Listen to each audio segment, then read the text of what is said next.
Hey, so I figured I'd do an update on my mealworms. It's been a while. I haven't really taken care of these guys too well here recently. Trying to move and everything, I just forgot about them. Not really forgot about them, just didn't have time to mess with them. So this bin, it's a big bin. I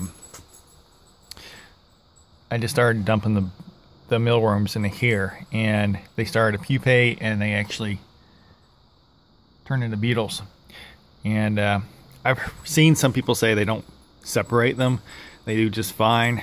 Other people, say if you don't separate them, they'll, especially the pupa, will get preyed upon.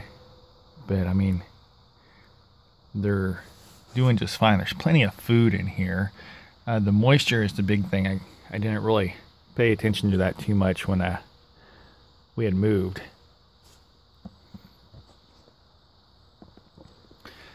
This bin right here, it's got babies in it, but I don't know. There's quite a few, but it's a pretty nasty bin. I need to put some oatmeal in there and try to fix things up a little bit. I want them to get bigger, and then I can shift them out and try to give them a nicer living area, because there's mold.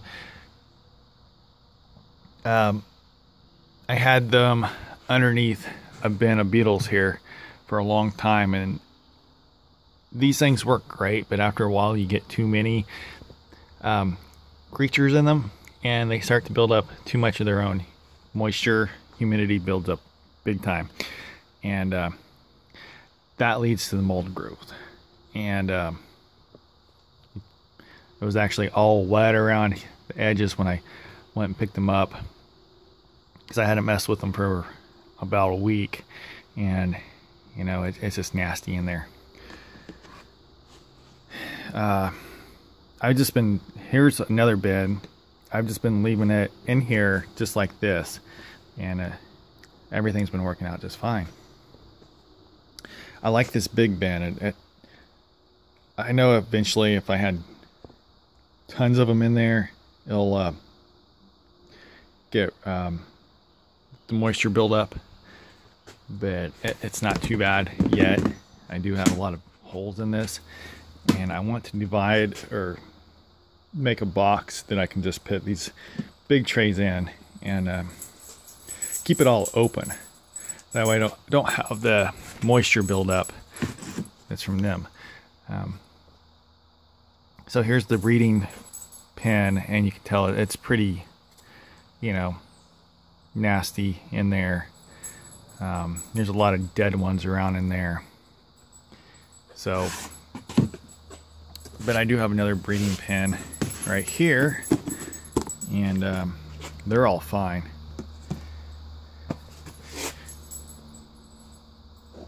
Gave them I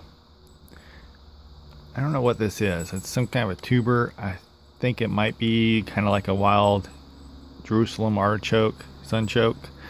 I was trying to clean up around my old chicken coop and was digging these things up left and right, so I figured I'd chop them up and give them to them. It's about time for me to add some moisture for these guys. I've just been leaving them without a lid so they can air out. That their breeding box is getting pretty nasty, so I'm gonna have to take better care of these guys for a while. And I'll probably, I don't know, I need to go through the big bin and get all the adults out and probably put them in one of these breeding boxes, preferably after I get that one cleaned out. So maybe this weekend I can get all that done. I'm supposed to have some pretty heavy rains this weekend, so when I can't do other things outside, I can be in here at least doing this. So but anyways, like I said, I wanted to build a box.